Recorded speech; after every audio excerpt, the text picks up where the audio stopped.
é exatamente o que eu tenho calculado em função do meu sistema. Então, eu tenho aqui, ó. Aqui eu tenho o polinômio, todos os graus de pares, e no de baixo todo o polinômio de graus ímpares.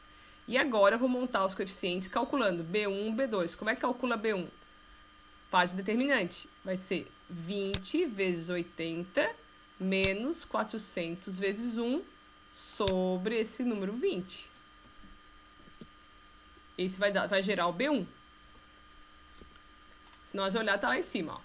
20 vezes 80 menos 1 vezes 400 dividido por 20 vai dar 60. Então, o valor de B1 é 60. Para calcular o B2, como é que faz para calcular o B2? Para calcular B2, eu vou usar a primeira coluna, 20 vezes 600 menos, aqui não tem nada, então é como se tivesse um zero.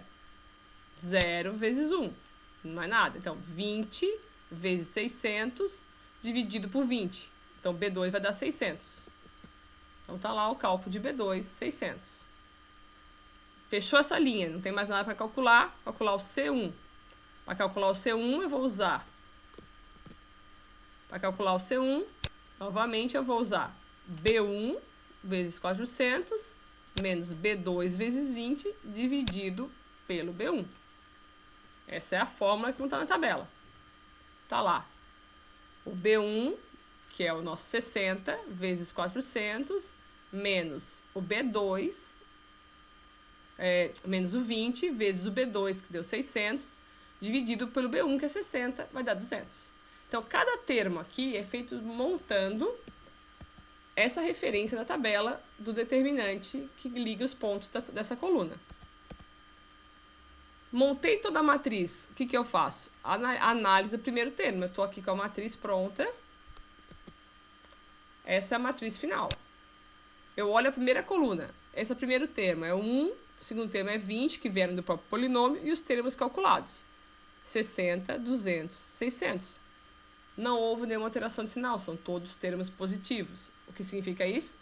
Que o meu sistema é estável, não há alteração de raiz, né? Então, todos os termos são positivos, esse polinômio é estável. Esse é o critério. Então, se eu fosse analisar, esse polinômio é estável.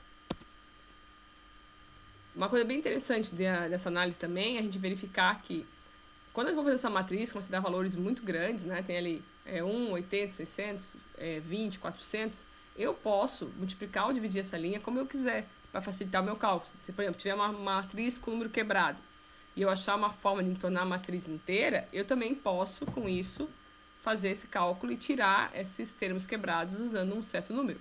Então, aqui, por exemplo, eu posso pegar a primeira linha da minha matriz, que era o coeficiente original do polinômio, 20, 400, e dividir por 20 e ter uma matriz simplificada, 1 e 20. E se eu trabalhar com essa matriz simplificada, com 1 e 20, eu posso continuar resolvendo e tendo valores sendo simplificados, e eu chegarei no mesmo tipo de solução.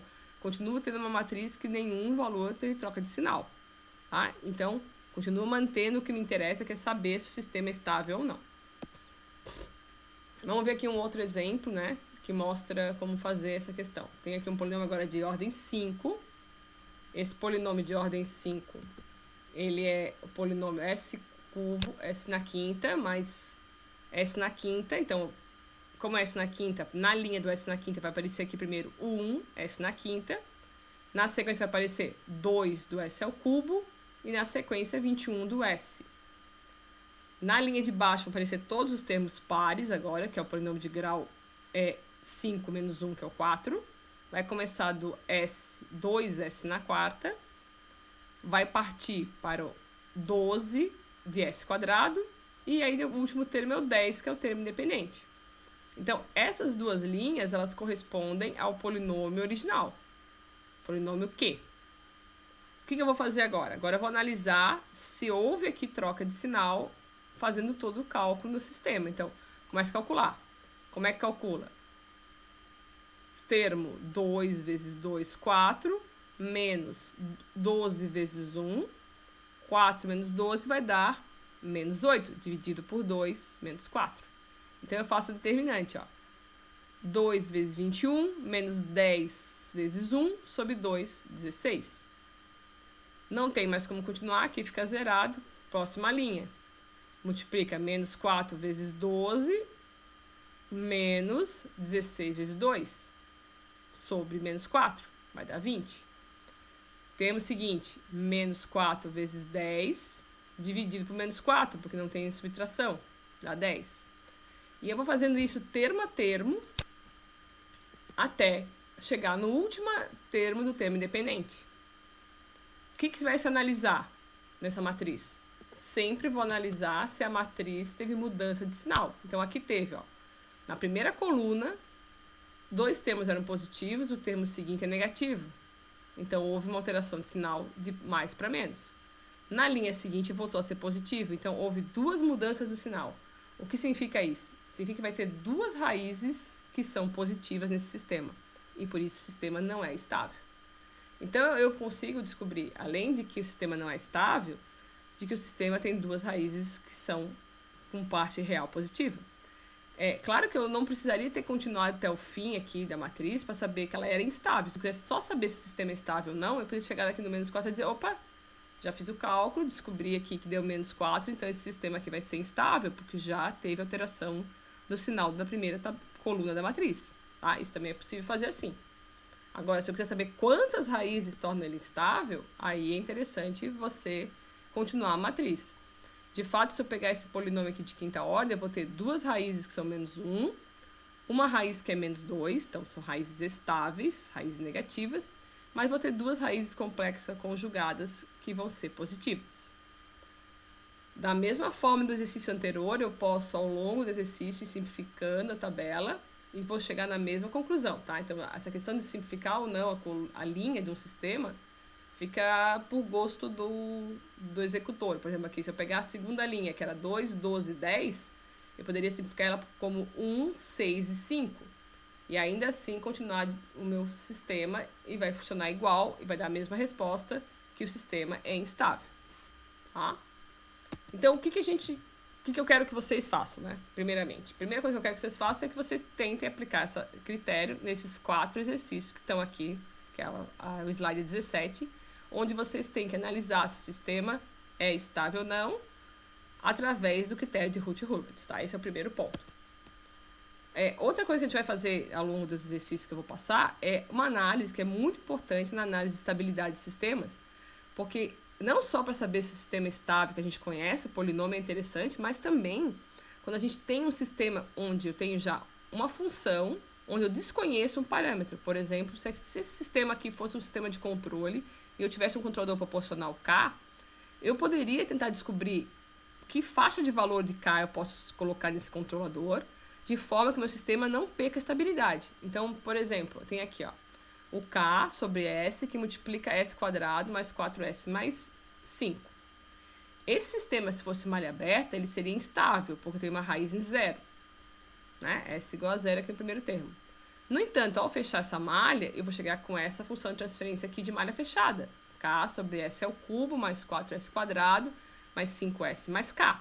Então, como é que eu posso descobrir quanto posso colocar de ganho em K? Como é que eu faço isso? Eu pego essa minha equação, que é a equação do denominador, igual a zero, e coloco lá na tabela de Routh-Hurwitz. Então, é uma equação cúbica, então eu começo com a linha do S ao cubo, com o termo de S ao cubo, que é 1, e o coeficiente de S, que é 5. Na linha de baixo, eu coloco o coeficiente de S quadrado, que é 4, e o coeficiente que eu não conheço, que é o K. E aí eu vou desenvolver essa matriz em função do K. Como é que resolve? 4 vezes 5 vai dar 20, menos K vezes 1, menos K, dividido por 4. Aqui eu já multipliquei por 4 também, com a finalidade de simplificar um pouco o meu sistema. Não muda nada, como a gente já viu nos outros exercícios. Na linha de baixo eu faço o quê? 20 menos K vezes K, dividido por 20 menos K. Vai sobrar K. Então, eu montei essa matriz. Como é que eu vou saber se essa matriz é estável ou não? Dando condições para que ela seja estável. Qual é a condição que diz o critério de Routh-Hurwitz? Que todos os termos da primeira coluna têm que ser positivos. Então, eu vou colocar a condição de que 20 menos K tem que ser maior que zero e que K tem que ser maior que zero. Se eu fizer aqui o intervalo das condições, eu vou concluir que para ser estável, o K tem que estar entre 0 e 20. Tá?